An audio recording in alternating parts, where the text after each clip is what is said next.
Okay, let's start, Priya. Okay. Good morning, good evening, everyone.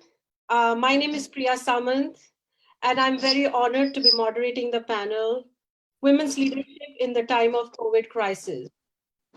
A very important discussion at the times that we are right now in. We are all forced to stop and reflect for our roles as human and the effects that we have on the planet we are blessed to live on. My observation, and I think it was everyone's observation, that preparedness was lacking globally to face this pandemic. However, countries led by women seem to be particularly successful in fighting the virus. With all this in backdrop, I would like to open up this conversation with Honorable Madam Sujata Koirala, the former Thank you. Deputy Prime Minister and Foreign Minister of Nepal.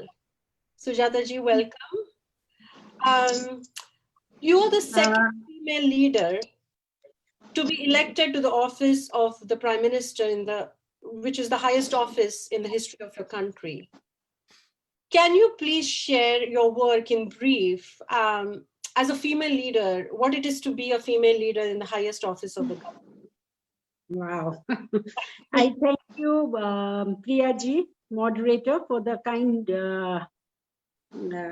introduction. And it is a great pleasure to join the web panel of global women intellectuals and UN women ambassadors to talk on women leadership during COVID-19 crisis. Well, I have been working as a social worker, and I'm also a member of parliament. And I work for the community, and we have also hospital, which plastic and reconstructive surgery hospital, and we are treating all village people. I'm a standing committee member, ICAP, International Conference of Asian Political Parties. I go to different conferences, and I'll give you a little bit introduction of this Asian political parties. The International Conference of Asian Political Parties is a common platform for political parties in Asia to exchange dialogues, views, and cooperation. Through this platform, we discuss each other's politics, economy, social, and technical aspects. We exchange our experiences through regular meetings. This is an excellent platform for all political parties in Asia to progress as a common entity.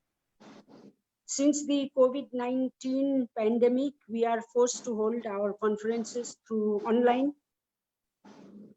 And there we have been discussing the role of political parties and the state in combating the spread of the pandemic and how Asia as a whole can cooperate together.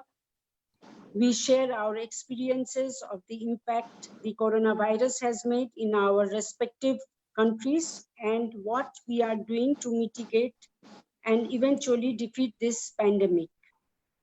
The main intention of the conference itself was on how Asian countries could work together during such difficult times, while also sharing challenges and obstacles in our states.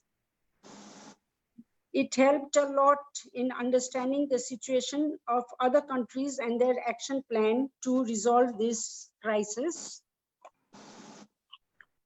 In Asia, some countries are more prosperous than others, and some are more technologically advanced than the rest. My belief is that if we remain disciplined and united, we can overcome these tough times. The United States and Europe are badly suffering at the moment. Asia has been fortunate enough not to suffer in the same magnitude, but we are also in great trouble, as you all know, in terms of industrial development, economy, and population. Asia remains one of the largest continents in the world. Disturbances in this part of the region will impact the whole world. That is why it is more important for us in Asia to prevent and eradicate this pandemic as soon as possible. Asia's contribution to global GDP is about 42%. That is quite high. So this is the situation right now we are discussing on. And can I say some more? Can I speak more about? Yes. So I was actually going to ask you a follow-up question on this. Is that Nepal was the first country in South Asia to actually report the COVID-19 case, and it was in January where most of the world Yes. started actually taking notice of it and Yes. learning about the gravity of this whole thing. Yeah. And also, if you see that South Asia is the interest to the world for the opportunities that it brings, and especially Nepal from tourism and other trade things that it has. So, can you please share how will Nepal and in the whole South Asia emerge from this crisis? Because there's a total disruption in the speed and the scale of globalization because of this. This is an extraordinary time for all of us. Corona crisis has come to us as a global health emergency. Nepal detected the first COVID-19 on January 22nd, 2020. Majority of the corona cases have come from returnees from India or Europe or Gulf countries. The large number of coronavirus cases are reported to be imported one. Government machinery is being mobilized to monitor and regulate the open border with India. Yes, South Asia offers immense opportunities for development. Its diversity is rich and acts as unifying force to make full use of huge opportunities available in South Asia region. Countries in the region have come together. We have South Asian Association for Regional Cooperation, SARC, as you know, to bring all countries together in one platform. I feel it is time to revive SARC and work together, march together and cooperate with each other.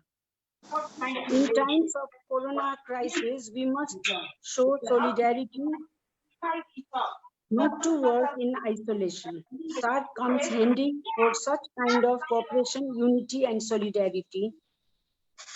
Regarding globalization, there is a second thought about it. Corona crisis has gripped the world and disrupted the speed.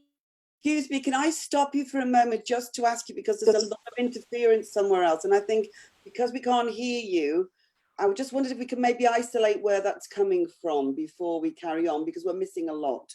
Somebody has the microphone on, it's not muted, and there are children talking in the back, and I can't hear what the speaker's saying. Yes, so actually, Can you unmute, please? Yeah, so the host has the control, so just keep everybody else I will be unmuted, and the speaker who is speaking, rest everybody should be muted, because it's very difficult for others to hear. Right. And we have to be very sensitive of the time that we have, and there's so much to cover. So thank you everybody for your time, for joining, but we need you to be muted at all times so this can go very smoothly. Okay, did you go ahead? Honorable Sujata, did you go ahead? Okay, now shall I speak something on Yes, women, yes, go ahead. Women issue? Little bit, I have to, I think. Yes, yes. Do you have any other question? No, I will come back to you later, but you can finish what your thoughts were. Yeah, okay. I have so many. Okay, now it is not a mere coincidence that many of the countries that have dealt effectively with the virus are strong democracies, including Germany, Iceland, New Zealand, Norway, and Finland. They all are headed by women. Closer home in South Asia, women leaders have been able to govern effectively in a democratic manner. In Bangladesh, despite multiple of problems and influx of about 1 million refugees in the country, Prime Minister Sheikh Hasina has been handling challenges in her best way at this crisis time. These women leaders have been effective in containing the spread of coronavirus. They have put in place strategies to tackle COVID-19 cases. They have shown compassionate approach and close attention to the difficulties of the people. We need to learn from them and apply the best practices to better this situation here. Now, I'm worried that some of the rulers are using pandemic as a cover to consolidate power and privilege and making intrusion into personal freedom. Free flow of information, fact-based debate about policy options, the voluntary self-organization of civil society and open engagement between government and the people are vital assets in combating the pandemic.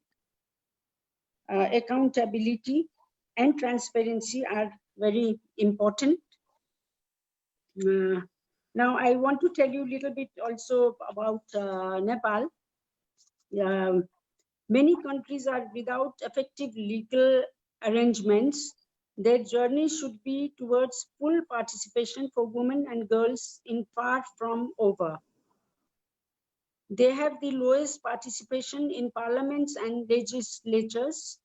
Women had played a significant role in Nepal for establishing democracy in Nepal. The Constitution of Nepal promulgated in 2015 guarantees 33% representation in the parliament. At the local level, representation in provinces and municipalities and villages, the representation is 40%. Nepal is developing women participation through institutional arrangements at the center, province, and local levels. Nepal Women Commission is the focal point for all these efforts. So we feel that women's empowerment started from the grassroots level is vital to address the challenges. We should give good education, healthcare to women, and make them participate in economics and politics. We should ensure economic independence for women. Women should be given loans to improve their educational base, health, legal, economic, and political opportunities. In some countries, at the end, I want to say last few words. In some countries, we still read news reports that women are not enjoying equality under law. Also in Nepal, the same property rights, same rights of association and mobility. They face double day taxing, employment, and full responsibility for housework and childcare. It is so painful to note that some societies are still treating women as mere instrument of the ends of others, reproductive engines, sexual outlets, and agents of a family general property. They are abused and marginalized even in 21st century. Thank you. Thank you, Priyaji. Thank you so much, Honorable Deputy Prime Minister. Thank you so much. So I had seen Teresa was here with us, but she's joining us from Brazil. So I think she has some technical difficulties, but I'll come back to her. So my next question is to Chidi. If you can unmute yourself, please. You are the most influential woman in government and business, civil societies organization in Nigeria. So we would love to learn about your work as the founder of Donors for Africa Foundation. And I would like to you to keep it really brief, maybe a very high level, 2 minutes. And then I want to go into the question with you, with what actually is happening on the ground with women and the COVID crisis. Thank you so much, Priya. It's a pleasure to meet everyone, and all protocols duly observed because of our time constraints. My name is Chidi Coldsweat, and I currently lead activities at Donors for Africa Foundation. And basically, we work with leading government agencies, philanthropy organizations, nonprofits, impact-driven institutions, and then private sector companies as well, to advocate for increased financing for the Sustainable Development Goals on the continent. So far, we have trained about 400 nonprofit organizations. We've raised in funding about $349,000, and we continue to reach an average of 15,000 people weekly. And literally, our messaging is, if you cannot empower the organizations and the institutions and the individuals leading change on the continent, how can we say we are doing any work targeted at the nonprofits, targeted at the Sustainable Development Goals? So that's just me in summary, and that's my life work at the moment. Thank you, Priya. Thank you. So Chidi, my question is, Nigeria was very successful in combating the Ebola virus in 2014. Can you please share, during the Corona crisis, how are you working with the governments and the leading organization to implement change at the grassroots level? So our the very core of the work started off as a sensitization campaign. And then with the government launching the victim support funds, we were able to get a few of the indigenous organizations we work with to receive palliatives and also disseminate within their immediate communities. Now, because these NGOs have been working in the sector for a long time, they are more aware of who the most threatened individuals or households were in those communities. And when they became part of the victim support funds, or when they received the victim support funds, they were able to disseminate those palliatives to those families at the grassroots levels. Something else, again, that we were able to do in terms of a more senior or a more leadership perspective was that we began to collate key information, research on the current trends around COVID-19. We were predicting what we should expect to happen, especially in the nonprofit sector, right after COVID-19. So post-COVID, what was going to be the reality of a lot of us on ground? And how can we prepare nonprofits or impact-driven organizations for these new realities? So while we were conducting this research, we focused on issues around peace and global health, education, even for children who were living with learning disabilities. How is it impacting nutrition for families and access to food and those healthy alternatives? How is it impacting businesses, and what were the possible solutions? How can tech come into play in the work we do to improve some of our commitments towards the SDGs, as well as preparing us for post-COVID-19 situations? So this particular report is being collated and should be announced at the end of May 31st, which is basically saying this is what we believe the government should do going forward, preparing not just nonprofits, but also sector leaders to prepare for the post-COVID-19 realities. That's what we've been doing so far. Thank you, Priya. That's really amazing. So my next question is to Dr. Queen Blessing. Hello, thank you for joining us. And so we are very much, first of all, interested to learn about your work as the founder of GEM, which is a very, very beautiful word, a global empowerment movement. So please let us know what it is all about. Yes, thank you so much for organizing this, Priya. We really appreciate this. We need this, we need to keep engaging ourselves on these very important topics.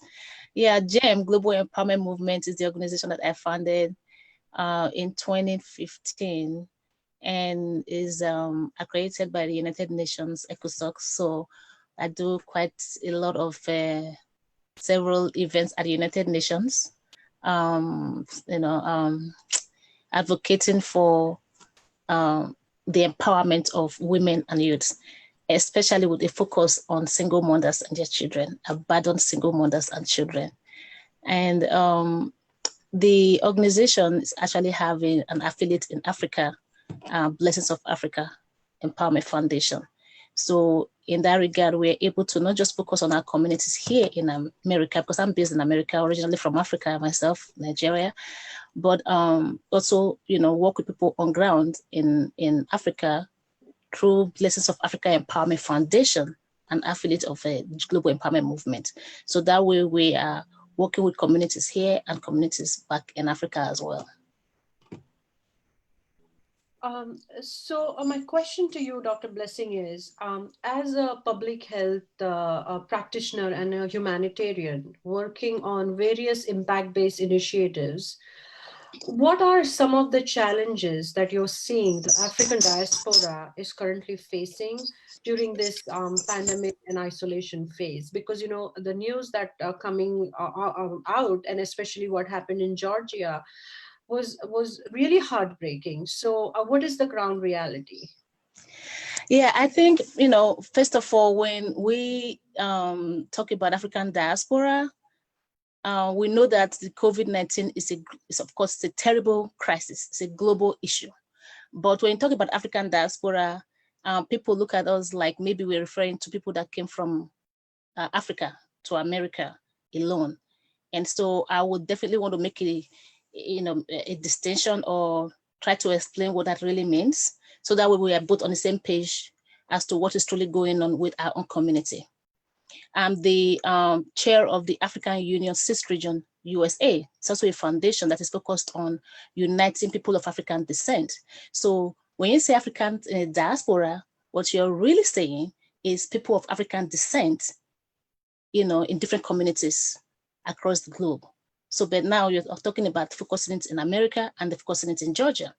So basically Africans in the diaspora is referred to as people of African descent, like I said, Blacks in the Black community. It's heartbreaking to see what is going on in the news. Definitely, in as much as we try not to focus this on just the Black community, because the global issue is a global phenomenon that has really wreaked havoc, but it's also very, heartbreaking to see that according to the figures that you see compiled by the non-partisan APM Research Lab, and they have just released this week, that people, actually the title of the research is Color of Coronavirus. And the evidence is showing that across the country, Africans diaspora, in quotes, right? African have died at a rate of more than 50%, of the people compared to, the other race.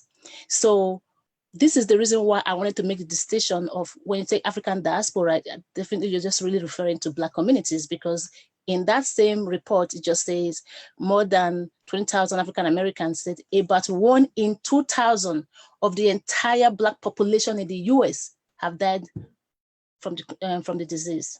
So that shows you right there that this has really wreaked havoc in the Black community. And so when we say African diaspora, I just wanted people to understand that when you say African diaspora, we're not saying people that came from Africa, immigrants here alone. We're also referring to people of African descent in America, whether they came here through the transatlantic slavery by force, or we came here like us that came voluntarily lately, because we're in search of greener pastures. But the fact of the matter is that the same issues plague the community, the Black community. And the after effect of that migration, what it has created is exactly the same reason why the same challenges that we face in Black communities, because during this transatlantic slavery, of course, we know about the racial discrimination, we know about economic disparity, we know about the health disparity, we know about the poverty level. So these are the major reasons why when you talk about African diaspora, we talk about Black community. Yes, it's a mess. A lot of people have died. the disease is terrible, but because of our own situation, based on the migration, based on the consequence of that racial discrimination, based on the disparity, you have more of these issues in our community. We don't want anyone, whether Black or white or Latino, we do not. One person dying is a problem already. We do not want anybody to die. So, but again, when you look at the disparities in the community, the challenge is great. So this is why my focus has always been empowering our community. Global Empowerment Movement empowers people in different communities. We have people from Asia as well as part of our organization. But I also know that it will focus on developing communities in different countries, in different areas, like in Georgia, for example, developing communities here. Even in America, I often say when I talk about developing communities and problems of poverty at the United Nations or in Africa, people often ask me, they don't seem to understand that we have the same issues here, and poverty is really at the peak right here. They don't seem to see that when you're talking about poverty in Africa, for example. They look at America as, you all got it all going, you got it all together. But the fact of the matter is that poverty is poverty everywhere. It's the peak at which it is here is now being exposed during this COVID. That even here in America, even here in Georgia, just like other communities, Black communities, really have issues with this economic development. And we know, many of us feel like it is the transatlantic slavery, the brain drain from Africa, and people trying to struggle in different communities is what has created part of this. But that is where my focus is. That's where my organization is focused on, whether with the African Union CIS region that I mentioned. I'm the chair of that here in the US and in Georgia. Our goal is uniting us to be able to work together, because until we work together, until we see these issues in the community, in the Black community, as issues that affect us, we're going to continuously have the same things. So this is why we are stronger together is my message, is our message. We have to empower each other, empower one another, and see us as a better people together when we work together. I'll stop at that. Wow. This is really incredible work. I mean, the wealth of knowledge, I mean, the information you all are sharing, it's so valuable. And thank you to everyone for what you all are doing in your own communities and countries. So now I move to India. Rami, can you please unmute yourself? Sure. Hi, Priya. Can you hear me? Yes, I can hear you fine. Thank you so much. Thanks for joining. So you're the advisor to the Center of Soft Power for India's prestigious think tank, India Foundation. Yes. So first of all, please let us know about your work as advisor to the foundation, and then also as an author. You're also a published author. Correct. So I'd like to take a couple of your minutes, Priya, if that's okay, to explain what we do and what I have done on different levels. But before I begin, I'd like to thank Mr. Somnath Ghirmire and the GPK Koirala Foundation. I'd like to thank you and all other organizers for making such a stellar effort to bring us all together from across the world, but also importantly, give us an opportunity to share and connect with each other. Yes, I've been a part of India Foundation, which is based out of New Delhi, for a really long time now, so almost a decade. And I am an independent researcher as well. And I think I've had many opportunities to pursue my specialization, which is anthropology, sociology of religion, theology, and especially the role of religion in society through these organizations. India Foundation started about 10 years ago. We started small, but today it certainly is one of the foremost think tanks in the country.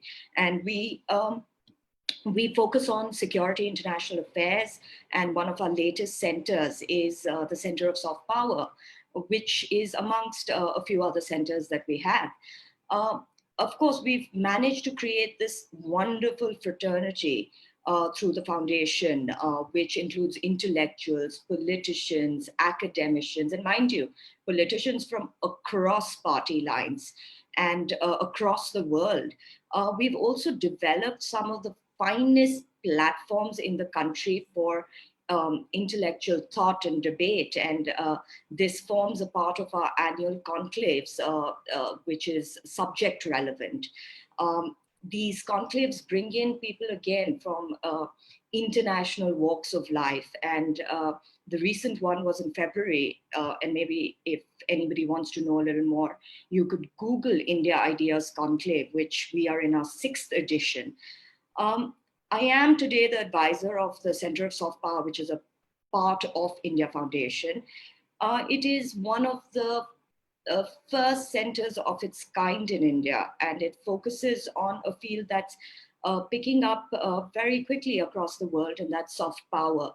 We want to focus on research in the area of soft power, and I truly believe that soft power is probably one of the kindest, sorry, there's a fly here, one of the kindest, most natural, humane forms of diplomacy that we have in the world today.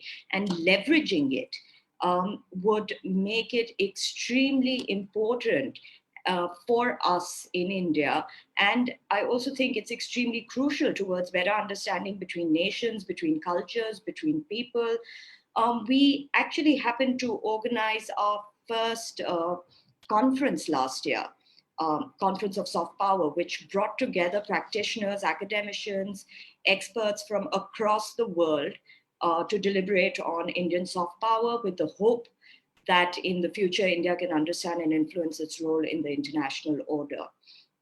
But I must also shed a little light on the work India Foundation has been doing during the pandemic as well. We've been fairly active. We have a huge network of very active youth, and we've created what we call is a youth alliance against Corona. We have connected all these young people across the country who are now responsible for stepping in for their communities. We've divided them on the basis of locality to help people in need. For example, a lot of the young people are organizing food for the elderly who cannot go out under lockdown, or delivering ration to those who don't have any, or spreading awareness about safety and sanitation during this pandemic. I'd also like to shed a little bit of light, and it'll just take a moment or two more, on another think tank that I have set up and was the founder director of, which is interesting because it was in the northeast of India. The northeast of India is the area that has its borders common to Myanmar, to China, to Bangladesh. It has been a fairly troubled region. It's also been remote in the sense of it is physically very distant from the rest of India. And I set up an institute there called the Northeast Policy Institute to look typically into the areas that needed further understanding and research towards integration. We did a lot of groundbreaking work on demographic change, illegal immigration, amongst many others. And my books that you mentioned, the book that came out last year, late last year, Rajshri Bhagya Chandra and the Bhakti Movement in East Indian Literature, is the outcome of the many years that I've spent in the Northeast on the field. And my book that is coming out, hopefully, by the end of this year is on NSCN, which is one of the longest running conflicts and insurgencies in the Northeast, and one of the major reasons that the region has been very distant psychologically in our minds, even though we are from India, but from a different region. So that book is based on a lot of my fieldwork over a decade, as well as interviews from insurgent leaders that have led this insurgency. Other than that, of course, I write for a lot of journals and magazines. I appear on national television debates on social and political issues. As I mentioned before, I also concentrate a fair bit on my independent research. But lastly, and not the least, I run a small organization that works with women artisans.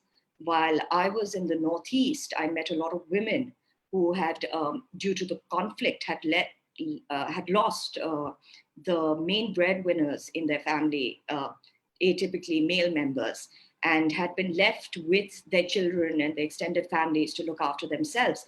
A lot of them depended on their indigenous knowledge of arts and weaving to create an income. And while I was there, out of sheer emotions, I thought it was really important to connect them to buyers and to have training and intervention on product design so that they can actually make this into a career.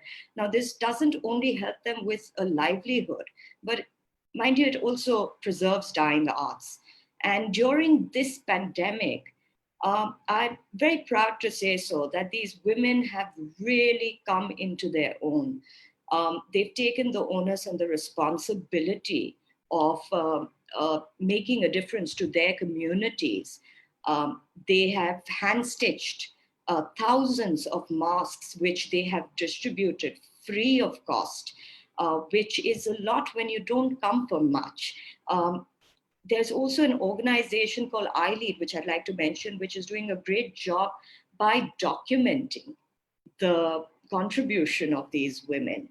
And I think I truly believe, Priya, that such generosity can only give us hope for a little better future soon to come. Yes, so with that, I'd like to thank all of you for your patience, for hearing me. Back to you, Priya. Thank you so much. Looks like the fly is really bugging you. My God, it's come out of nowhere. Just decided to come when I start. No problem, no problem. I was just trying to make a light, a light move. Correct. Continue. So I have a question for you, Rami. Yes. So for a population of 1.3 billion people, India has done really phenomenal with the strict lockdown to combat this virus. However, in the national as well as in the international news, we have been seeing a lot about the migrant worker issues. Can you please shed some light on this? Absolutely, Priya. First of all, I'm so happy you asked this question because without a doubt, the migrant issue has touched everyone's hearts. To see how fellow Indians suffer is not easy for us. But at the outset, I'd like to point out that we have over 40 million migrants and only a fraction is moving, which does seem like a lot to other countries, but in perspective to our population, it still is a fraction. But more importantly, we also need to question if it is a result of government apathy as projected by some media, which I have seen, or is it the cost of pandemic politics? My many years of research and groundwork and field work has taught me that, and this is one of the most important things that it's taught me, is that the devil is in the details. And it's very important when you look at things that you don't have access to, let's say physically, you aren't looking at the situation, to go into the details. And if you go into the details of the migrant issue, you might be surprised. First of all, we have to understand who the players are in this situation. There are three players. One is the central government. One is the state government, which in many states is different from the central government. It's the state governments where the migrants are coming in from. The third is the state governments that are receiving these migrants. The central government's role is to provide transportation, to provide trains, which are fairly good, I must tell you. They're sanitized multiple times a day. Food is free, water is free, the cost of tickets are free. The central government also crucially decides the standard operating procedure of the transfer of migrants, which is really, really important because with a set standard operating procedure, this sort of mass movement organization becomes much easier. The state governments, which are mostly opposition states, so, which means that the government that is in the center may or may not be in the states as well, have decided not to follow the standard operating procedure of sending these migrants to their home states. By standard operating procedure, I mean that you need to book trains, you need to provide the state that is sending these migrants needs to provide a list of names of these migrants to the receiving state. They also need to provide their COVID documentation, which means whether they've been tested or not. This is helpful to the receiving state because they can ascertain whether these passengers are really from their state. They can organize quarantine facilities, they can organize food, they can organize accommodation, they can organize transportation further into their villages, because these states are very, very large.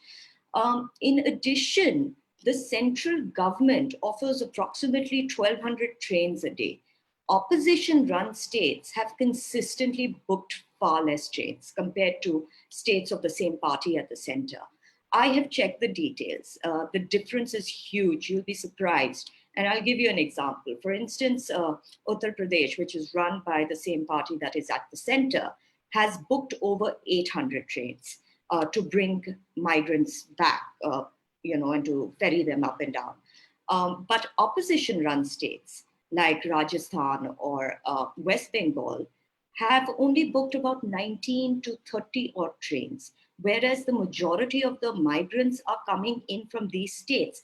Now, the simple logic that I employ here is, if the majority of the migrants are moving on foot from these states, then why do they have the lowest bookings of trains? Also, why are these states not ensuring the welfare of migrants? You see, when the lockdown was announced, the central government made it very clear that states are responsible for the migrants. By being responsible means that migrants have to stay put in their states. They shouldn't move, and they shouldn't have any reason to move, because the state would look after their housing, the state would look after their food, the state would look after any other such necessities that may have. My guess here would be that it makes for great visuals. It makes for great visuals of a nation and a government that is losing control. And these are the details in the, these are the devil in the details that we need to focus on when we look at situations like this. Having said that, and I'm not going to be completely negative about this, having said that, there are a lot of opposition-led states that have not employed these methods of petty politics. For example, Kerala, which is down south, is an opposition-led state. It has risen above petty politics and has looked after their migrants, wherein they're not moving. They, once you give them their basic necessities, they really feel no need to move. And if the few that are moving, Kerala has been very responsible, and it's booked their trains in a timely order. It's followed the SOP. It has sent details to the receiving states. I understand at times like this, one needs to come together and be united. But I feel it's also, when we talk about things like this, it's also really important to not be blind to the invisible hand behind these situations. I know I have a time limit on this, so I would like to say, Priya, if you have any follow-up questions, I'll be happy to answer. But if anybody would like to delve into this further, I'd be happy to discuss this in private as well. Thank you. Thank you so much, Rami. I mean, each one of you, the conversation that's coming, I'm definitely sure that, the audiences and, this recording will further be, live, will in everybody's networks. There will be a lot of follow-up questions, and I'll be very happy to share that information. So now I would like to go next is to Jenny. She's one of the, incredible woman I had the opportunity to know in 2016, where we both were advisor member to Secretary Clinton's tech policy team. So Jenny, thank you so much for joining. Thank you for having me. Yeah, absolutely. So first of all, I would, our audiences would just like to know about your work. What is the title Vice Chair of the Asian Diversity Council? What are the primary responsibilities that stand for? And then I will actually go into the question that I have in respect with the virus. Sure. And again, thank you for including me on such a distinguished panel. I loved hearing what everyone had to say before me and what everyone will have to say after I speak. But my background is as a corporate lawyer. I actually recently retired as the general counsel of a multinational technology company. But as Priya mentioned, I continue to serve on several corporate and nonprofit boards and advisory councils, one of which is the Comcast NBC Universal Joint External Diversity Council, and I'm actually the vice chair of the Asian American sub-council within that larger council. And the Comcast NBC Universal Diversity Council was actually created in 2011. It was came out of the merger of Comcast, which traditionally was a cable TV services provider, with NBC Universal, NBC being one of the major television channels, and Universal Studios, which was one of the major movie studios. And it really was born out of several commitments that the combined company was making to its community and to some very important constituencies. So the council was formed. We have sub-councils. Besides Asian American, we have an African American council, a Latinx council, a women's council, and then we also have representatives from the Native American and LGBTQ communities. And our role is to give advice to the senior executive management of Comcast on areas such as the workforce, on procurement, on community and philanthropic activities, on corporate governance, and really not just to share best practices, but to really push the company to be a leader with respect to diversity and inclusion. And I surely don't view our work as being charitable or philanthropic. I view it as simply being good business. And Comcast now is a multinational company, and really its business, like many other companies, right, are undergoing a lot of challenges right now. And I really see our role as more important than ever to help the company, get through this crisis, and to recognize, as many of the other speakers have noted, that even though this pandemic has, left no corner of our globe untouched, we really are seeing the disparate impacts that it has had within certain segments of our community. So racial injustice for Asian communities are on rise since the corona pandemic outbreak. As the vice chair of the Asian Diversity Council, can you tell us if the companies are setting up any programs or policies to provide support if employees are experiencing any discrimination during these times?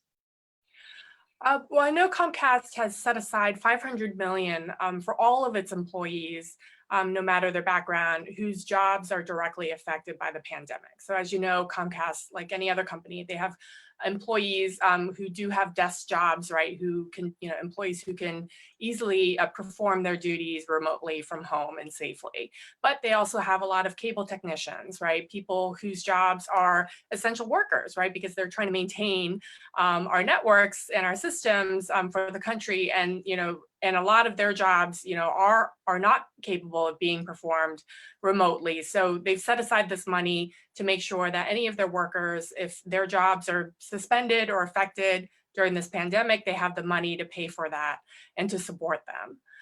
One of the things that Comcast, being also a media company and a multi-platform television and other type of entertainment company, they've also used that platform to do a lot of public service announcements. So you might have seen, these 30-second spots promoting best practices like washing your hands and wearing masks. And one of the things that our council, along with executive management, successfully pushed NBC to do was to expand those efforts to address exactly the issue that you brought up, is that Asian Americans, in addition to suffering the economic and the health impact of the pandemic, have also been the victims, right, of blame, right, for, given the origins of the virus from Wuhan, China. So They've actually, most recently did a virtual town hall on NBC Asian America, highlighting this issue. They made, it known that ever since we started tracking self-reports of attacks on Asian Americans, there have been close to 2,000 self-reported incidents since mid-March alone of attacks on Asian Americans. And also beyond that, right? Beyond beyond raising awareness and even turning incidents like that into a spectacle. I'm sure you guys have seen, viral videos of such incidents of hate, but also trying to educate the public that it's not enough to be aware, right? Every one of us has an obligation as a bystander to step up and really try to intervene if something like that does happen in front of you, and how to safely do so. And how as a community, right, it's not enough to condemn those types of violent acts or hateful acts, right? That we have this common responsibility to step up in the moment, stand by the victims of those incidents, and let it be known that you also will not tolerate that kind of behavior. So, and to model the right type of behavior. So hopefully, that type of programming, and we've seen other channels now devote quality time, news segments to reporting on these incidents, and also, how the public should react if they should see something like that for themselves. So I think that's Comcast using their unique position to be able to put out that kind of programming to shine a light on it, because I think, without that kind of coverage, I think it'd be easy for people to dismiss that as a phenomenon that we should be worried about. Thank you so much, Jenny. So my next speaker guest is Rubaya. Can you please unmute yourself? Yeah, sure. Hi. Hi. So Rubaya, please let us know about your work as the founder and the executive director of ASHA, what it stands for, and then I will dive into the question for you. Oh, thank you, Priya. Thank you so very much. During this pandemic and lockdown, this is, besides the topics, this is a unique opportunity of meeting all these great women leaders of the community globally. I'm so grateful to you and Somnathji for arranging the whole thing. And it is a means and way to express our concern that we are facing right now. So thank you once again. I would say that ASHA stands for Autism Society Habilitation Association. We are a small organization, nonprofit organization. We are focusing on mostly South Asian community who has a child with autism. So we know autism is a great spectrum disorder, but when we are actually facing a unique situation where we are a migrant community, and with a migrant community, we have our challenges financially, culturally. On top of that, we have a child with autism, with a disability, developmental disability. So that gives us an even tighter situation or a unique position where we are not accepted or we are a kind of cornered in the society.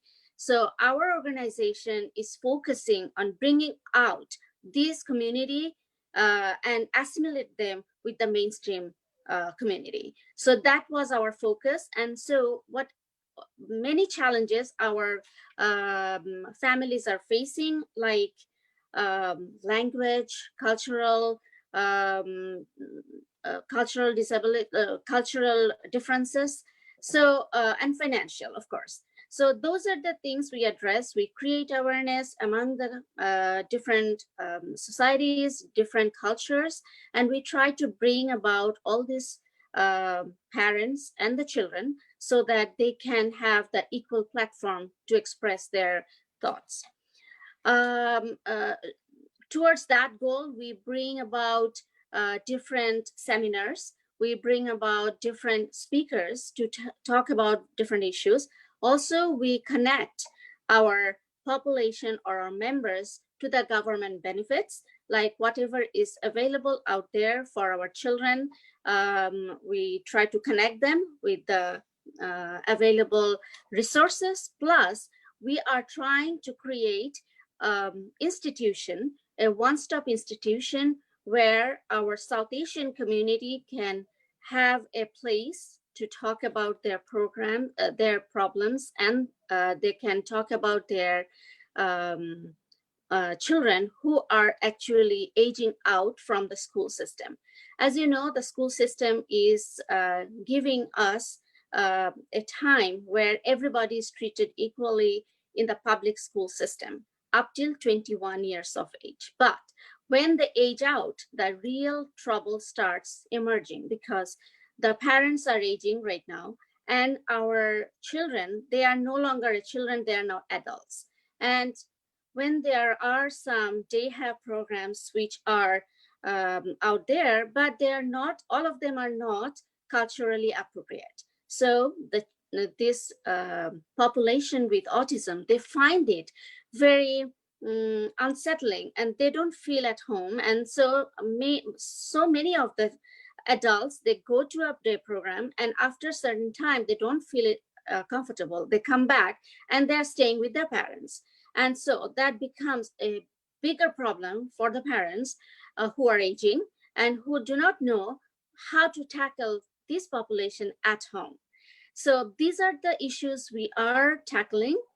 That was before the pandemic started.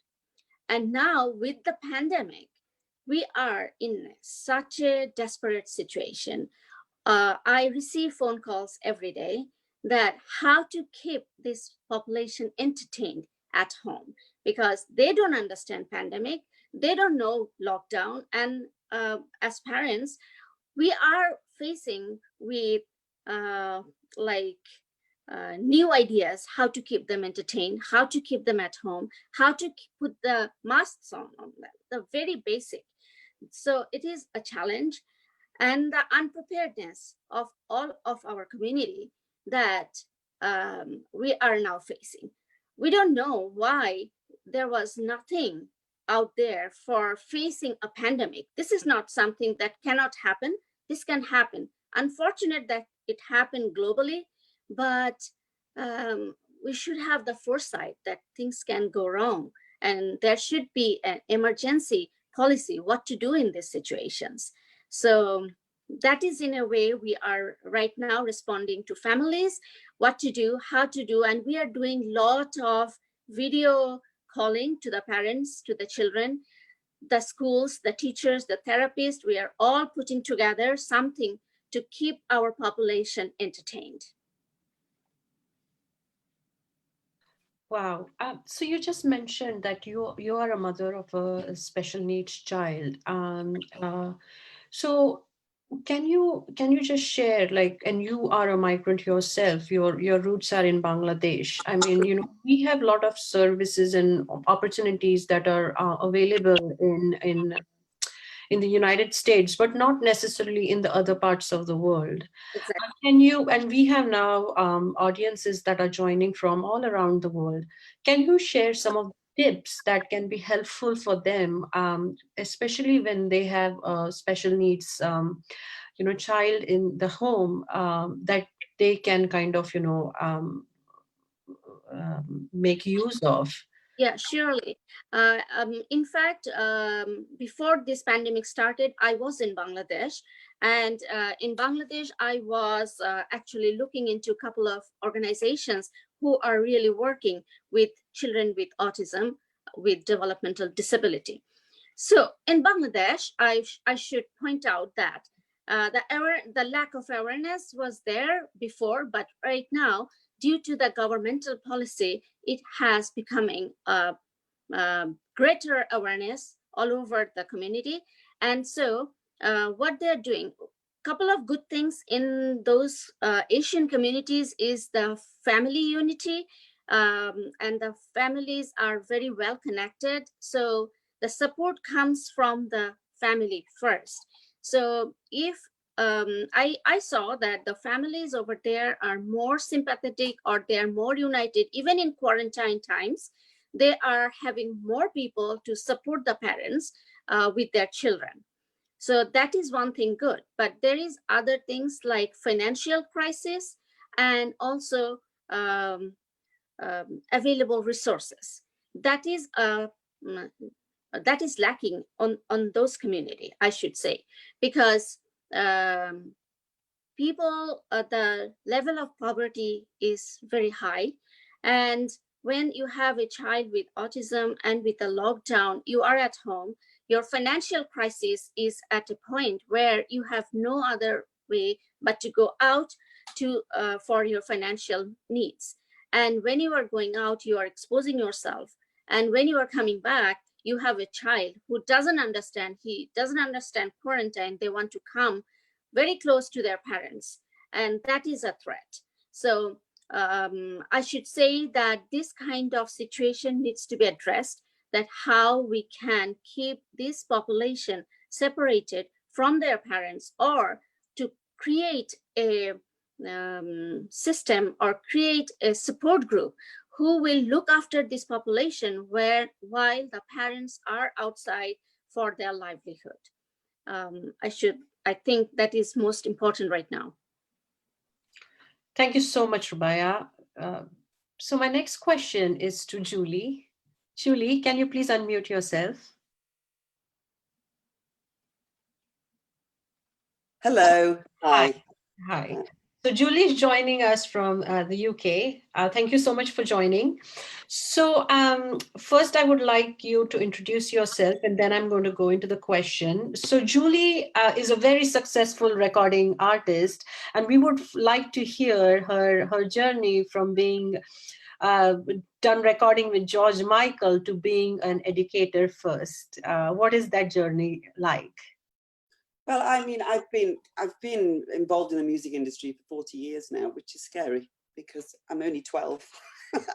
But yes, it's really, I've had so many incarnations because really, essentially, I'm a singer-songwriter. I started off singing jazz very young, and then I've got my own label. I started licensing company, publishing, and I've also taught all the way along. And when you're an artist, a musical artist, you have to find ways to make money, lots of different ways. So you also become a bottle washer, and whatever happens to you becomes part of your whole experience as an artist. And that's good. And I was also a single mum all the way through that time. So yes, I have worked with some amazing people, but it's just been a really long road as an artist myself in developing a teaching system, because through the voice I realized that the spirit is manifest in the voice, and that can apply to everybody. And so I've gone basically from being somebody that taught because I was an artist that taught what I believed was something people wanted to hear, to realizing the value of it was something very different than where I started. So yes, I started off in jazz, ended up working with George Michael for a very brief time, and lots of crises happened at that time. And the music business has been through an incredible crisis in that time. But for me personally, I wanted to deal with this on a very personal level. This is why I've just come in the middle of that, because when we're talking now, we're talking very much about, the global effects and all of the things we're talking about. For example, the racism, all of these events that were happening anyway before the pandemic, the sort of like the light that shone on it. And what I've been talking about all the way through since about last 12 years ago, I had a personal health crisis, which made me have to really reevaluate everything I did before in terms of the way I worked as an artist, how I worked as a teacher, and how that impacted other people that I was teaching. And the music business has basically been in crisis, through a mental health crisis, for some time now. And through my own desire to find ways to go into recovery myself from the personal experience of chronic illness to the mental health, the inevitable mental health issues that came from that, I wanted to try and sort of bring ways to understand it through collaboration with other artists as well that I was working with. So with an organization called Help Musicians, we've been really focusing on what's happening with musicians. Before the pandemic happened, we were already in a crisis where we realized that musicians were 3 times more likely to be suffering from mental health crisis. In America, it's 50% more likely. You know, there's 50% of musicians reporting severe mental health crisis. And there's just, it's a very fragmented business. It's not even something you can get hold of anymore.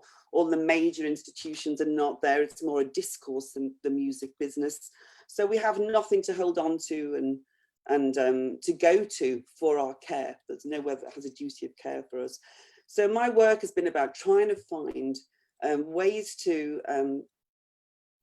bring other interventions, mental health interventions, that are actually useful on a very personal level through everything we do, and to try and do something different. Because the reality is that even though lots of people are talking about, just talk about your stuff, bring up the mental health stuff, there's no actual resources at the end of that question. When you say, I am suffering, I need help, there's no resources there, because it's been same everywhere globally, massively underfunded, fragmented mental health services that are just taken to breaking point. And so we have to look at this. I mean, because I was talking about it in terms of the industry, like the GDP provided by the entertainment industry in Britain alone is something like 8%. Do you know what I mean? It's huge. And yet that's not putting anything back into the health of the people that are producing the intellectual property that makes the profit for that industry. So I was just trying to get a bit more personal about it, because it becomes so broad. When we were talking about racism and the problems we're having with that in the context of the virus and what's happening with the pandemic, I wanted to say what's happening is I think it's sort of amplifying all the issues. It's not that we didn't know that, but we sort of almost were blinded to it. And this sort of reflective period where we're looking at all those issues in sort of under a microscope and really beginning to say this, we've been sort of closing down to it because it's been so overwhelming. And now we've got no option but to reflect and look at all the individual issues that are going on. And for me, there was already, we've got to sort of step ahead, because in the music business, we already knew we had a crisis on our hands. We already knew we had to start thinking about other interventions and other ways to work. And one of the things that's come across is the absolute requirement for collaboration and full interaction with each person, you know, because unless we are really committed to that, we can't make any differences. We've got, like, in a year's time, if you're suicidal now, in a year's time, we might give you 6 lessons of CBT or well-being training. This isn't working anymore. And the difference with the pandemic is it has brought with it, it basically follows, the mental health crisis is trailing behind the pandemic in terms of the veracity of its incidents, like the reported mental health crisis and the suicide rate is basically following exactly, and it's got a tail behind it, and it's going to have a much longer, far-reaching effect after the pandemic is over. And yet it's the one thing we are not investing in. There's nothing, even, we're only just beginning to talk about that, and yet that's actually much more of a crisis, because all of the issues we're talking about, whether racism, whether movement of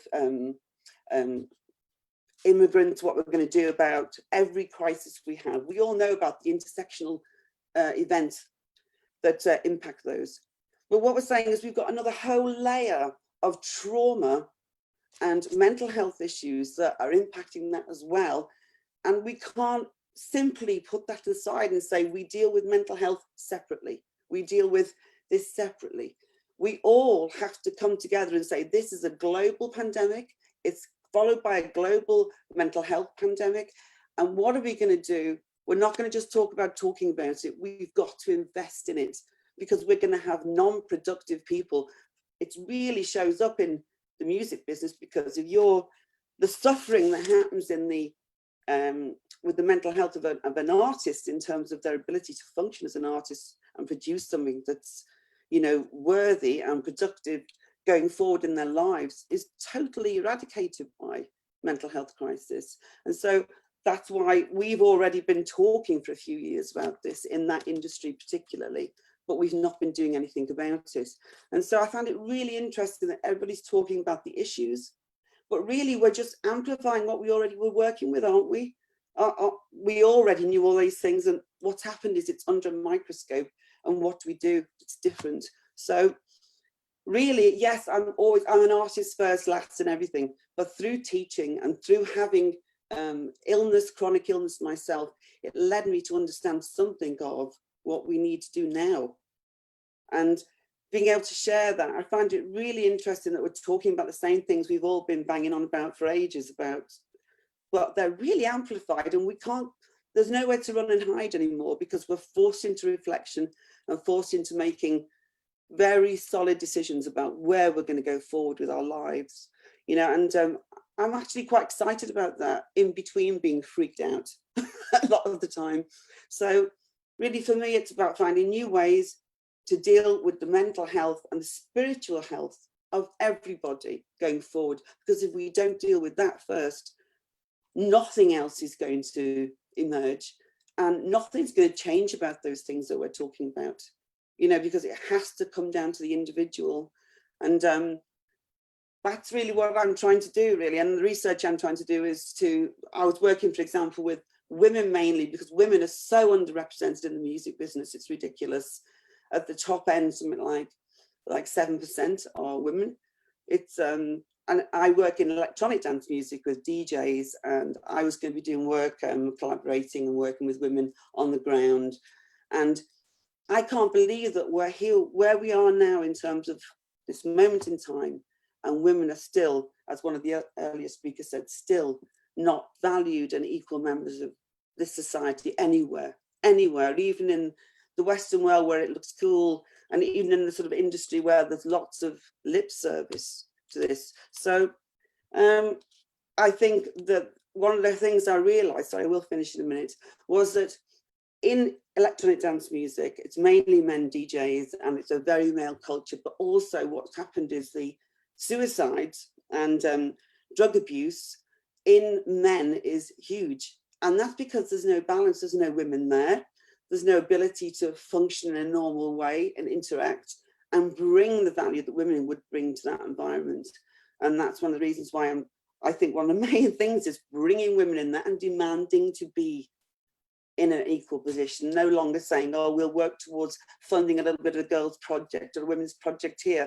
All the women's projects that have been put into supporting women in the music business by the publishing rights societies and by the charities that give funding have had no difference in terms of the impact of women's position and representation in the industry. So I didn't want to sound negative on the end there. I will finish now. So that's me, and that's what I'm trying to do. So we have only 20 minutes remaining. So I'm just going to move to the next speaker because we have a lot to cover yet. So my next speaker is Heidi. Heidi, can you please unmute yourself? Hi, so please let us know about your work with Dream Tank, because you are training the leaders of future. What is Dream Tank all about? Dream Tank is about unleashing all of our incredible ideas and our dreams and all of our desires that we would like to see in the world, and reverse engineering it back into now, and putting together a superhero team with youth innovation and youth leadership at its core. Because Dream Tank believes that those with the best imaginations have been stuck in schools that have not been serving the future we want to create, right? And so Dream Tank started about 4.5 years ago. It was created as a response to something that I saw was drastically missing in the conversation around solving and addressing the Sustainable Development Goals and the moonshots that those represent, which each one of them really is. And actually they work so much more together, not in boxes. And so I started realizing, you know, the interconnectedness of all of these different goals. And in 2016, I was on a panel at a family office conference. I had been doing impact investing with philanthropists, high net worth individuals, family foundations, corporate foundations. I was at UBS, I had been at Acumen, and I'd been working with people to align their money as energy. Money I look at as energy. Money has, we can align money as energy with what we want to create in the world. And so I was bringing feminine energy and spirituality into the finance world. I was at UBS and working a lot with on developing women's platforms and millennials who were inheriting a lot of money and wanted to do things differently. So I had left UBS and started a firm, a finance firm specifically focused on women and millennials and consciousness of money and impact investing education, both from the right brain and the left brain, more internal. How do we create peace within ourselves? And how do we become the self-expressed humans that we're really here to be? And feel the joy of connecting with each other and the joy of being human, which so many of us have not had the opportunity to do in the world that we have created, in the system that we've created. And so I was at this conference, and I'm also a mother. I have an 11-year-old son named Cody and a 14-year-old daughter named Summer.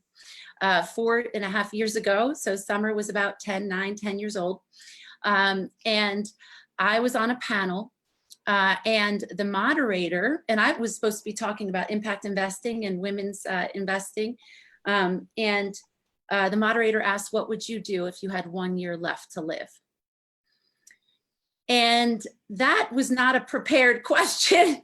I did not have that question ready, you know, and in that moment, I don't know if many of you, Julie, some of you have mentioned this, like, you know, I look at life as a hero's journey, right? And a lot of us have been called to really, really hard situations precisely so that we can become strong and overcome them and then help others. So all of us here on this call, I think, have all gone through really hard things in our own lives respectively, specifically designed for our own growth and mastery. And so when I was on this panel and they asked me that question, it just hit me like a ton of bricks. I had this moment where it was just like a bolt of lightning. And I thought, if I'm going to leave the planet in 1 year, I would have to have, I have to do something big, and I have to spend time with my kids. and so just in that essence, I thought, what would I leave on the planet that might not be here if I didn't do it? And what came to me in that moment was, we needed to leap forward so radically. We were doing everything so in these separate little sectors, right? And I've been in impact investing and social entrepreneurship, and we've been all trying to squeeze these beautiful innovations with different types of liquidity needs into old systems, right? And so I just thought, it's too incremental. It's too much separate sector. We're not working together. I don't know how we're ever going to get there. All of this came to me in that moment. And then it hit me. We need the best imaginations in the world working on our problems now. And that we need to unleash them and liberate them from this system and this mill that we are putting them through that is not relevant for the world we want to create. And I said in that moment, I would start a think tank for youth and listen to what their ideas are on how we can solve the world's problems. And it evolved into a mix of an entrepreneurship accelerator and think tank with design thinking, mentors. But really, it's 4 years later, what's happened is we've been experimenting radically and working with young people to design the programs, getting feedback. We brought a lot of youth leaders to help run the organization through fellowships and applied learning from their university or high school or even middle school fellows. So we've been building these in-person programs and this toolkit to scale to other countries. And our plan this year was going to be online. And a year ago, we did a strategic plan that said we would like to activate 1 billion young people by 2030 who are all connected. And we all, as women and communities, are supporting and investing in our youth now to help them lead and come up with the most amazing ideas that we haven't even thought of. And we support them, right? By mentorship, partnership, cross-generational leadership. We can reinvent almost any industry with the imagination of children. And I've seen this at work. And so during this, that was our goal. And I'm a mom, single mom half the time. I have a co-parent. So when my kids are here, mom, cooking, cleaning, house stuff. I mean, all the things you have to do, plus the teaching, plus everything on top of it while trying to run this organization and look at how to pivot it. And I had just gotten back from Davos where I met you, Priya. And this was in February where I started to realize what was happening with the coronavirus right after Davos. And so we had this goal. We thought we were going to start creating an online curriculum a little bit later this year. Again, get to 1 billion in 10 years. People even thought that was crazy a few months ago that I said that. Now, coronavirus presented a portal. That's the way we look at it. It's a portal. And what we did was we said, let's see what the youth would like to do during this time. They're home. They don't have a lot of activities. Their parents are running around trying to figure out how to survive, how to pivot their businesses, how to make money. They're confused. There's mental health challenges. There's actually now have been suicides of really young people, which is a travesty of epic proportions. And they're sitting at home just doing this mindless stuff. And honestly, the online schooling, I'm going to say something really bold, and it might offend some people. I'm not going to say it any way other than love. I've heard this from many, many, many young people, right? And teachers are trying so hard, right? But these young people are seeing this and saying, why are you trying to squeeze stuff that I will never use for the new world into an online format, right? Why are you trying to make me do algebra that will never be used in the world? Budgeting, financial literacy, entrepreneurship, all those things, that's what they will use, right? So now I'm not debating education. I'm just saying that we owe it to our youth to take a stand and say, we will not go back to business as usual. We will not go back to school as usual. We will not go back to artists not getting paid as usual, right? We will create a world with this new digital economy and unified community, which I have seen the walls break down. we have been able to reach, the doors have been flying open. This incredible youth team has been running a global online design challenge for young people. And your son, Anshuman, is one of those fellows. He's amazing. I can't believe I can believe the genius of these youth, but I have a feeling when all of you here get a chance to hear what some of these kids will be doing. We're doing a collective impact summit on June 5th. I would like to invite all of you. We have the ideas that were submitted from young people around the world on how to address the effects of the pandemic, both economic, healthcare, mental health, economic restructuring, and education. And we want an open innovation. We wanted to see how young people would reinvent things and solve problems during this time. And we're going to help them do it. So on June 5th, we're going to be swarming around and doing collective impact breakout groups. So the ideas can be both integrated into those who are already trying to solve those problems and partner up, or they can be supported because they've never been heard of before.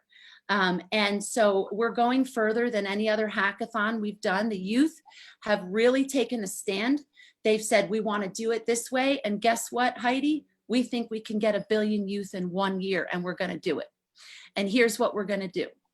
We're going to, and we have a young man in Delhi, actually India, who is leading our global lead team to expand to pretty much all countries within a year. To bring together a group of 1 billion, at least 1 billion young people who are finding, funding, and implementing the best ideas to create the dream world we'd like to see in the world, and not ever have us go back to business and school as usual. And they have a plan. I believe it. And not just me, a lot of our advisors believe it. They see it. And we're being offered all kinds of opportunities on bricks, television, and lots of distribution. We can't respond to everything, so we've taken a 2-week pause to get a little bit more capacity, partners. We literally are overwhelmed with interest, and it's amazing. And when the young people that we've noticed are activated, the hope ripples through all of us. We all get activated whenever we hear a young person talk about their ideas and dreams. It keeps us in a frequency of co-creation, positivity, and really truly holding hands and jumping through this portal together. I just personally, I really don't want my personal experience with my son. He is so smart and started creating music on his own during the time that he was supposed to be doing online school. And we discovered that he hadn't done most of his assignments, even though we thought he had been. And I sat with him and asked why. He said exactly this. He said, it's boring, it's pointless, I'm not learning anything new, I'm not being graded, and it's irrelevant. Why should I do it? And I honestly didn't have a good answer for him. So I was just sitting there like, oh God, like laughing, and to myself, like, oh, not laughing, it's funny, not funny. So I'll just close with that right now. I'm very excited, and I'm interested in partnering with everyone here in any way possible. Our youth team has been messaging me, some of who are on the call, a young woman leader who's created a telemedicine program for the entire country of Uganda, which is really exciting. So sorry, I'll stop. Yeah, thank you. Thank you so much. So I want to cover the youth because they are our future, and we have only 5 minutes remaining. So I hope that I will be able to give the closing remarks. So I want to invite very quickly Himali from India, Himali Rawat. Are you unmuted? So Himali, very quickly, you are a second-year medical student, and you have actually, this pandemic has made all the medical students practically doctors. This is a practical, opportunity for you to do everything hands-on. So quickly tell us, because I want to go to our last speaker as well, who is a rising freshman.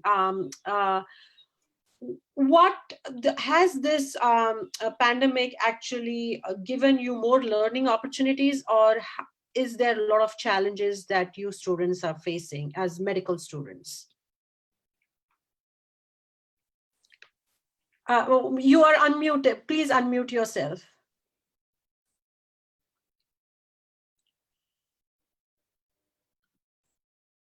Mr. Ghirmire, can you unmute her? We cannot hear her. Okay, go ahead. Mr. Ghirmire, please unmute her. Yeah, go ahead. Am I audible? Am Yes, I audible now? Yeah. So first of all, my greetings to everyone on the panel. I feel very obliged to be on a panel with such highly acclaimed dignitaries. In the COVID-19 pandemic, medical education has been hit hard. In countries like USA and India, the medical students are not able to go to their colleges, and we are not able to use our potential to treat patients. While in countries like Italy, the medical students have been rushed into workforce, and they are practicing as general physicians and are able to treat people. But there are also positive aspects of this. We are using our lockdown period. We are attending online classes. We are giving online tests. We are getting more knowledge, reading more books, and applying those to help other medical students as well. We are creating the digital medical literature, which helps other students. And as a medical student who is not able to treat patients now, as of now, the biggest responsibility is to educate our family, our friends, and our neighbors about the corona crisis, because the fake news is in plenty in social media, and that's creating a ruckus around. And that's how we are helping currently. So thank you so much. I would have loved to dwell more into and ask you more questions, but I want to cover all the speakers. So my last speaker is a rising freshman and a very talented young youth leader, Aditi. So Aditi, what would have been a very busy, socially active time for you? Your age group is all in lockdown. So was it a problem adapting to this new change, or has it been very effective for you in order to plan for your future? Well, first, I'd like to just say thank you for letting me be on this panel. It's really inspiring. I'm about to enter college, and it's really great to see all you women leaders and how far you've come in your careers. And going back to your question, it certainly has been quite a difficult social time for seniors in college and seniors in high school like me right now. A lot of our events are going online, such as our graduation. But I think the more pressing situations for us right now would, like we've touched on already, would be relating to education and the economy. So a lot of students, such as myself, it's been more difficult to find financial aid to go to colleges. Especially because a lot of colleges right now are in deficit, at least in America, and a lot of students are, or their families are in economically not the best situations as we could have hoped for at this time. So I've seen a lot of students of my age actually joining state colleges and passing up opportunities to go to private schools where they could have maybe done better simply for the financial reasons. And we're not really sure how to fix this problem yet, but I'm hoping that with, reopening the economy, reopening the country a little bit, we can slowly start to get back into that kind of stage. And also, I've noticed a lot of things with education, how right now a lot of our school things are optional, and I think Heidi touched on this really well earlier. A lot of us are kind of, just bored with what we're doing, and a lot of students don't want to, tune into Zoom lectures to see things that they've already learned. So I certainly do think that it's been a challenging time for us just to adapt to these new circumstances, especially since there are a lot of low-income students who don't have access to the internet all the time. So trying to switch everything to an online format can be really difficult. And also, just in general, I think that we do need to make a lot of changes for students, especially in high school later on, just to make sure that, in the future, our education is more applicable to what we're learning, and it can help us deal with crises such as these. Thank you so much. So we are actually over time, but since this Zoom meeting is still going on, I would love to give my closing remarks. But before that, I would like to invite Mr. Somnath Ghirmire to just give a few words, like a minute or so, to just give some remarks, because this entire panel was coordinated and hosted by the GPK Koirala Foundation. So thank you, Mr. Ghirmire. Please, in a minute or so, give your remarks so then I can give my closing remarks. Thank you, Priyaji, for your great moderation of this historic women leadership in the crisis of COVID-19. Thank you so much, all the speakers and participants, that we got a lot of information and knowledge to share among all people around the globe. So on behalf of GPK Foundation, our chairperson, former Deputy Prime Minister and former Foreign Minister of Nepal, Honorable Sujata Koirala, and myself, the President of GPK Foundation America, would like to thank you all from the bottom of our heart for this great event. And I hope all of our women, including men, learn from the great opinions, great views, and suggestions of our respected women leaders they have presented in this forum. So again, I would like to thank Priyaji and our team and all the sponsors who supported us in this situation, in the crisis of COVID-19, how to defeat, especially women leaders, women power is very important because they can negotiate any arguments in the crisis when we need. So thanks again. I hope all you stay safe and healthy, and let us defeat this COVID-19 all together as soon as possible. Thank you. So now I will give my closing remarks, and thank you everyone for joining. So we heard from leaders from US, India, Nepal, Africa, and then we had participants also guests from all over the world. What I have learned and I've always seen is that women are better in managing crisis than their male counterparts. Because, you know, our approach is transformational, never transactional. We show empathy, we show compassion, we show care. That's very important. So if we want to survive and, you know, we want to thrive, we want to make sure that the women voices are heard. Because there are a lot of uncertainties that the entire world is facing. But the way women lead, the future is female. So thank you everyone for joining. It was a great session. I thank you all from the bottom of my heart. Thank you. Thank you. Have a good night. May we take a picture together because we're making history here. Yes, Thank definitely. you, Thank you, everybody. everyone. Now you can unmute yourself because, you know, now it's like we are in the green room. We can talk. And does we have permission to post everyone's pictures and tag you? Mine Yeah, I hope so. If you would like to share your Very photo LinkedIn so we can tag you, or Priya, you'll do that. But I would love to stay connected. This is historical, all of you.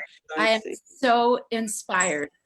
Yes, from my point of view, I am honored to meet you all the leaders. Thank you for sharing all your unique work, and please keep in touch.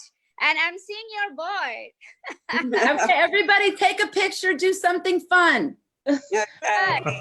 All right. Have a good one, everyone. One of our women leader from New York joined. Great connecting with Malini everyone. Saha, can you just say a few words, Malini Saha? Okay. Unmute your phone. We have still 2 more minutes left.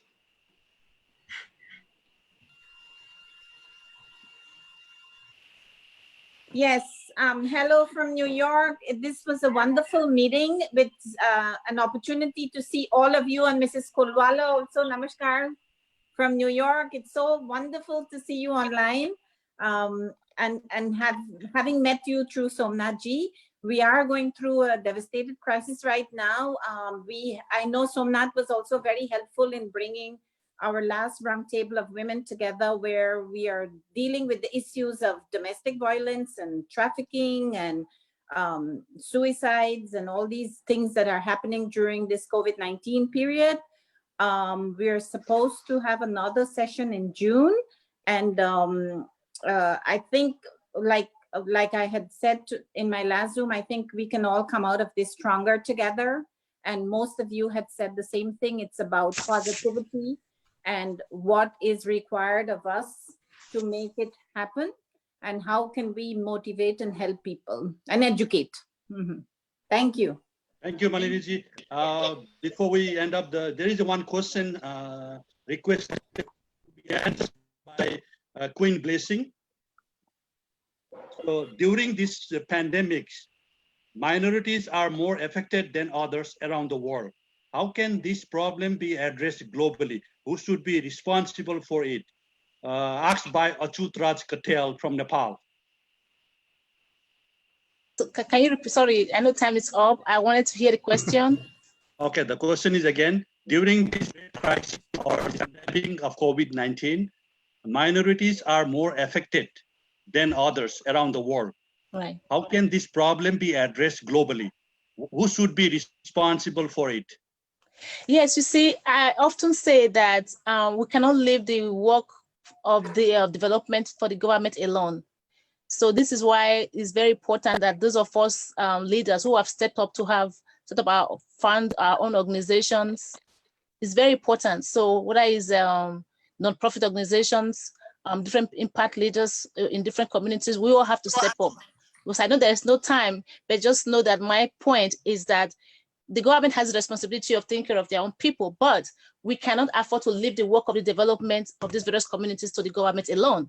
So we all must have that, what we call in Africa, Ubuntu philosophy, which is I am what I am because of you, because you are who you are. So if we have that togetherness attitude, it's easier for us to have the feeling of support for other people that are not just our immediate family members, and that we should not just leave this work to say, okay, it's the government that are doing the work, I'm not in the government, and so no.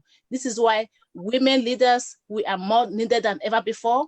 We have the intuition, you know, to want the nurturing attitude. So we must nurture our own family and support the men, work with the men, work with our men to better our communities.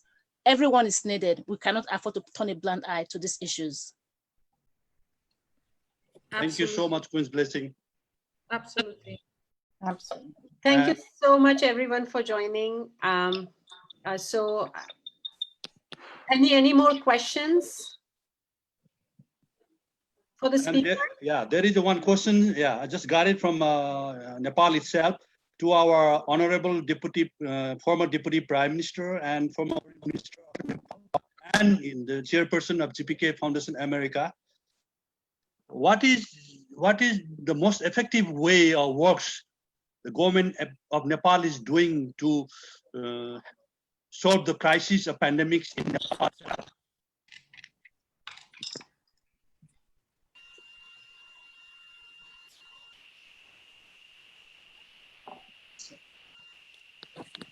This question was for the chairperson of GPK Foundation America in Nepal, and honorable deputy former deputy prime minister. Okay. Yeah. So the government is trying their best to distribute food to the needy people, but it is not very effective. It is not reaching the people who need it. So we are trying to be, as an opposition and from different party, we are supporting the government so they do the best job as possible. And they have, in the meantime, I felt the government was trying to use this pandemic for their power and politics, which was in the middle of the, suddenly in the middle of the situation, everything got very blown up in Nepal.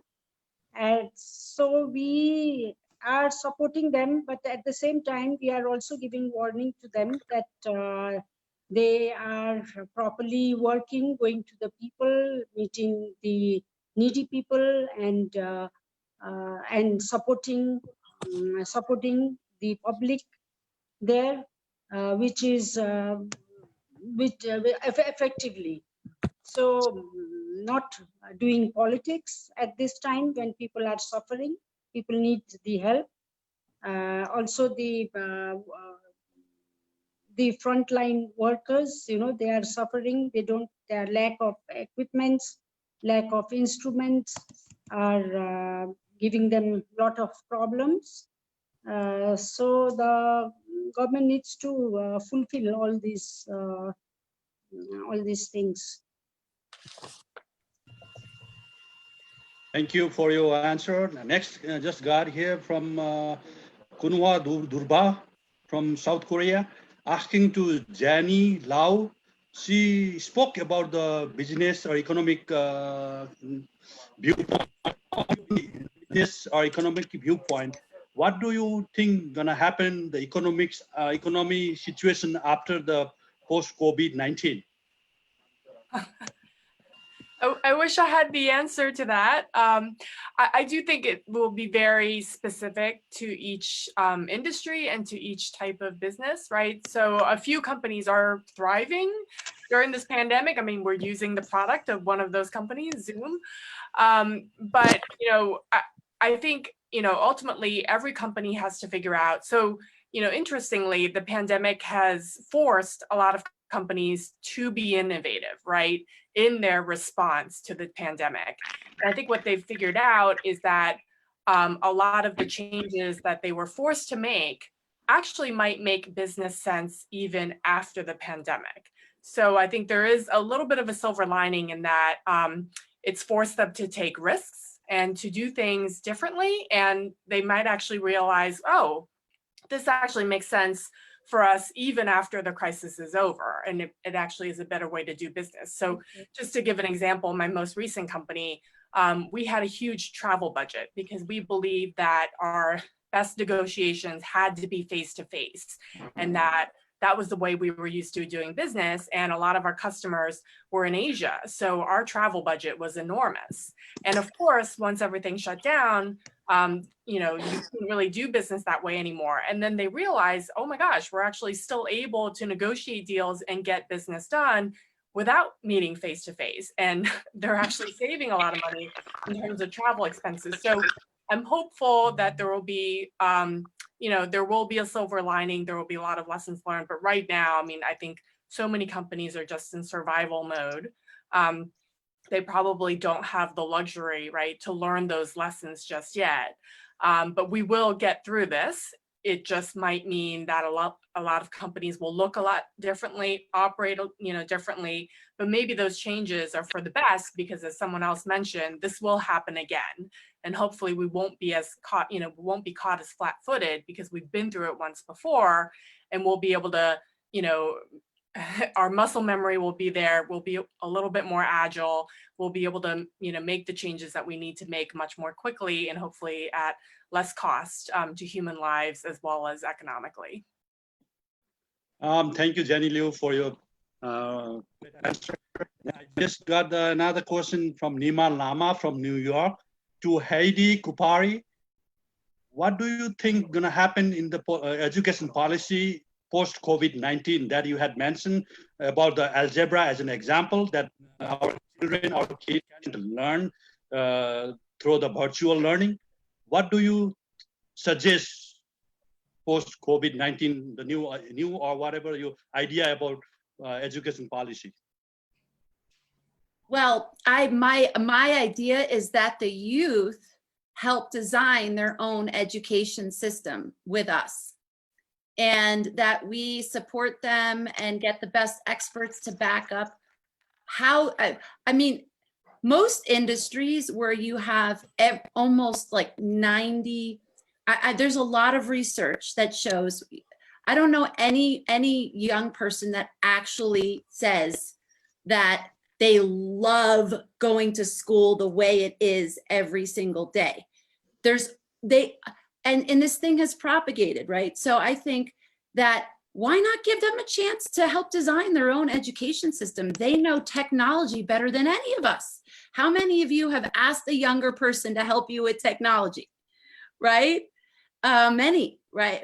They a lot of them were born, you know, even in the most remote areas, people have phones. And the younger people in a lot of cases are very adept with the technology. So let's give them a chance to design their own education system based on the world we want to all create together. So that's my recommendation, is that this group of youth leaders partner up with all of us, and then we can, and they can change, go implement and create their own system while we're all at home together. And that I don't think that it's going to be effective going to government and saying, we want you to change the education system, but we need you to figure it out. We think it's going to be more effective if we say, we want to change it and we've designed it and we have a whole global partnership around us that want to change it together. And you don't have to even do that much. We're going to use market forces, entrepreneurship, cross-sector collaboration. We see it problem solving as more effective in lobbying, also with legislation, than an old way of being right and wrong, right? A lot of times people, negotiations and things break down when somebody's needs aren't being met, right? So for example, you can't tell somebody, this is an example of collective impact that we talk to the kids a lot about, and the young people, is an example in Costa Rica where they do unsustainable palm oil practice, right? And the environmental community says, stop, you're polluting, right? But those people need another way to make money if you want them to stop doing something that's unsustainable, right? So when you're trying to legislate, you can't just tell people to stop doing something if they don't have another opportunity. So we're really looking at listening to the needs of everyone in a society and in a system, and solving those problems so that we can get beyond this field of right and wrong. That's my favorite Rumi poem. I don't know if any of you ever, there's a field beyond right and wrong, I'll meet you there. That's the summary of it. And that's where we're trying to get to. And when we're talking about issues with racism, we're talking about issues, all these things, how are we going to change this? My answer to that is empower the youth, because they don't see this. A lot of them are just adopting it from us as they get older, from the system. They don't see this. There's 16 genders that the young people are embracing right now. They don't even see woman, you know, that is not in their DNA, this next generation, the younger ones. But when it becomes that, it's because we've made them go in, they've been in this system, right? So if we can have that unity consciousness at the young age and support that, they can help us all melt all of our walls, right? Because I've seen, I'm sure you've all seen, like, people change things when their children question them too. CEOs, there was I think an article in the New York Times that said CEOs have changed courses drastically because of their teenage children asking them questions. So that's my recommendation. Invest and empower the youth, give them the information they need to solve problems, cross-generational systemic change and collective impact with our big goals, and going to create this change together unapologetically, because they have a right now to take things a little further than what we've done before. And this is not, and this is different. We're looking at youth as being wise beings who are equal with all of us. This is not, isn't this a cute youth program? This is, we believe youth are a wellspring for the world, and they are ready to be empowered. They are ready to take action, and we need to unleash them, get out of their way and support them and partner with them and help them implement the ideas. So that's my recommendation.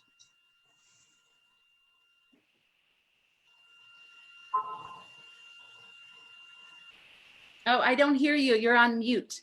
Mr. Ghirmire, you're on mute. Sorry. As Priya has earlier requested me to extend the time, so I requested extended time till 1 p.m. here. So it's more. And this is the last question that I received from Africa to the, let's see.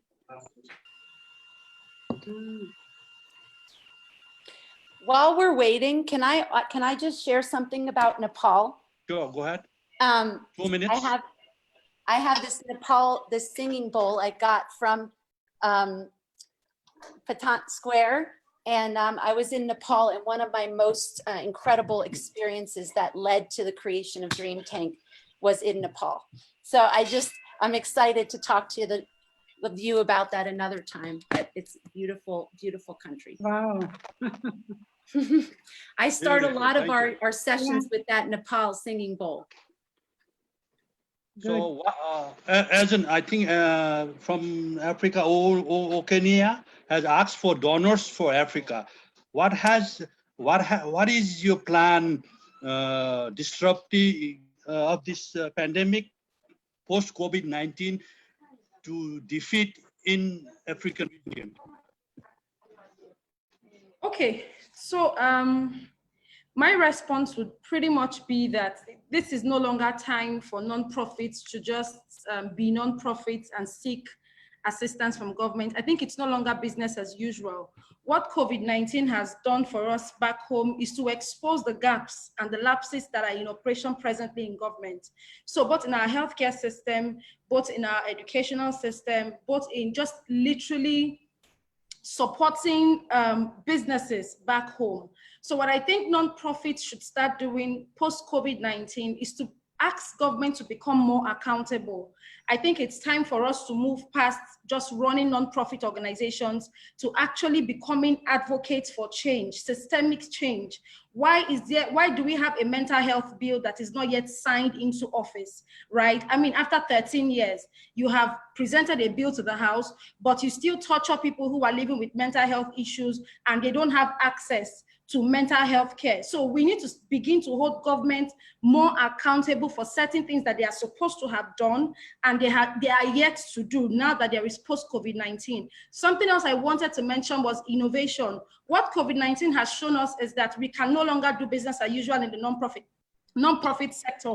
How do we include innovation, technology in some of the solutions that we offer to government or that we offer to humanity, right? How do we begin to include more technology? I mean, if you look at the work of some people that I know, Rendra Foundation that is providing financial facilities to women in rural communities. How can the government ramp up such interventions, especially in communities that are not reached? How do they ramp up interventions in the ecosystem of sustainable development, especially for communities that are into sustainable health and lifestyle? So I just really believe that this is the perfect time for us to transit from just being non-profits to becoming advocates for change, systemic change, and especially change that can be replicated in the long run. That would be my recommendation. It's no longer time to be quiet. It's now time to say, what is government doing with the budget? Why do we have 6% allocated here? Let us hold government accountable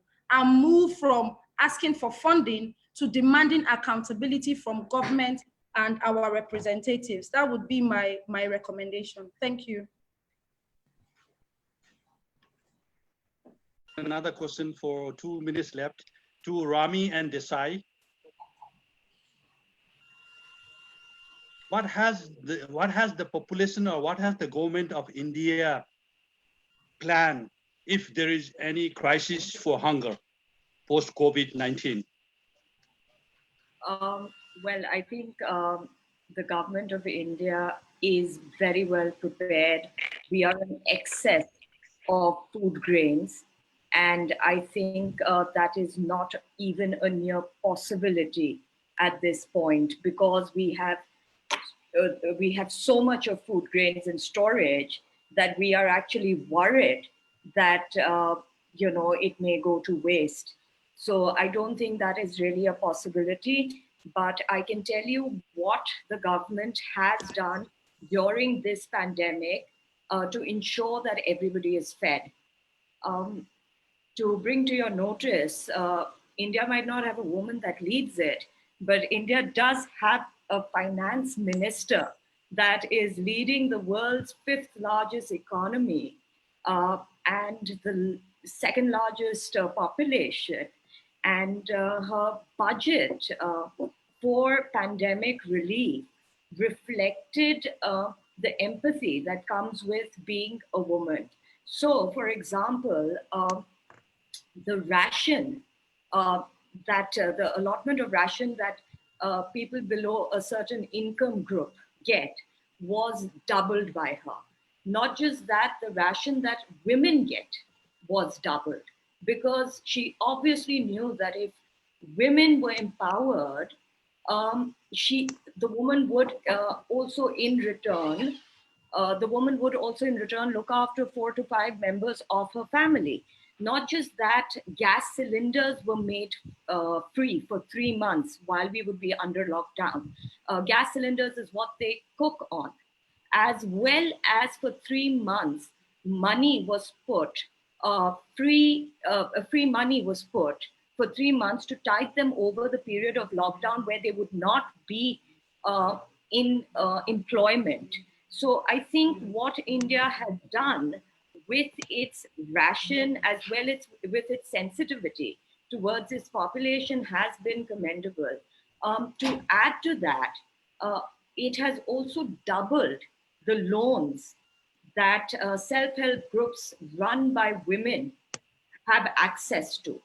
So I think at this point, we are extremely, extremely happy. And post-COVID, we have 10% of our GDP has been allotted in a huge relief package that has come from the government.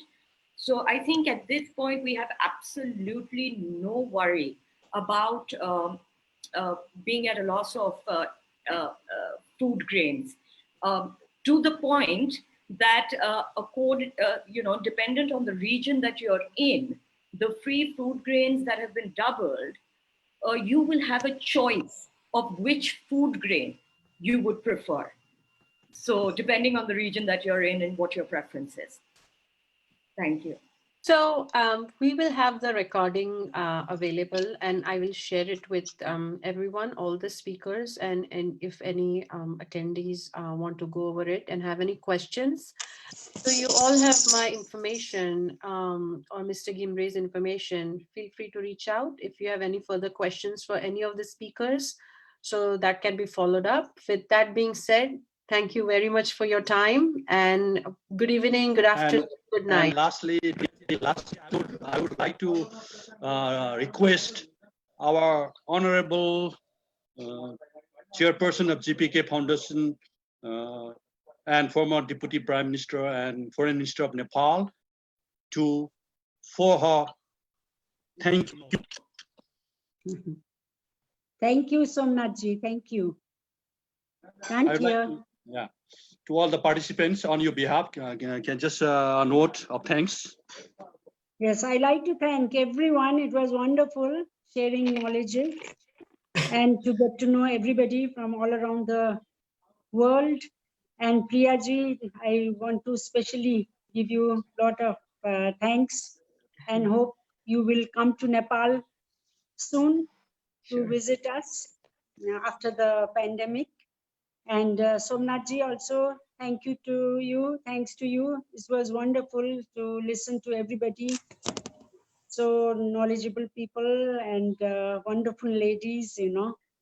I'm really so happy. All of you are invited to Nepal. Happy. I can't wait. I will take you up on. I will take you up on that. I'm looking forward as well. I will definitely. To Nepal by our chairperson. Hi. When is Nepal going to be open for travel? Well, we have, I don't know, it's so uncertain. Everything is uncertain. It is likely to be hit hard in Nepal.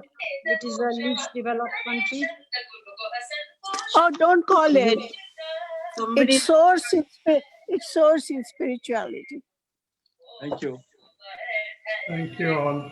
Thank you. Stay safe. Well, let's say Bye-bye. namaste. Namaste. Namaste, everybody. Bye, everyone. Thank you. Thank you all. Bye. यसको video पाइन्छ I'll send you.